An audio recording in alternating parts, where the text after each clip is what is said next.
Salut, aujourd'hui je veux te parler d'un truc qu'on vit tous, mais qu'on n'ose pas toujours dire, la procrastination.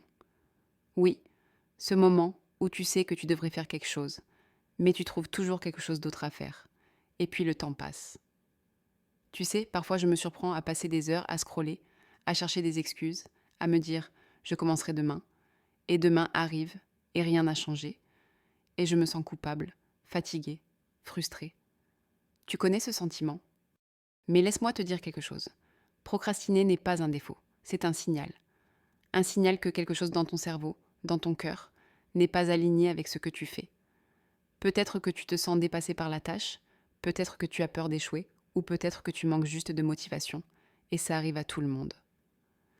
Alors, comment on s'en sort? Moi, j'ai commencé par découper les grandes tâches en petites actions. Par exemple, au lieu de dire je dois nettoyer toute la maison, je me dis je vais juste ranger ce coin du salon pendant 10 minutes. Et tu sais quoi?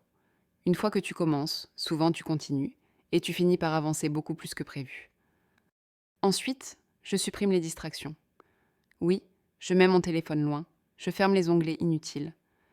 Parce que si ton cerveau est constamment attiré par quelque chose d'autre, c'est normal que tu repousses ce que tu devrais faire.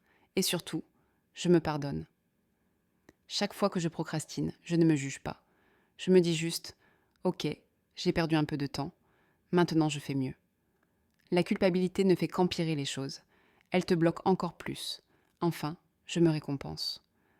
Après avoir fait une tâche que j'avais repoussée, même petite, je me fais un petit plaisir.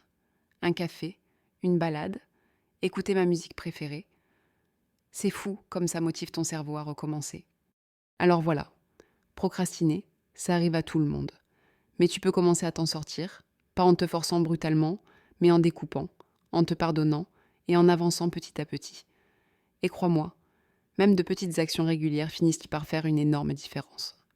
Rappelle-toi, chaque pas compte, même le plus petit. Et le plus important, tu avances toujours, même si ça ne se voit pas tout de suite.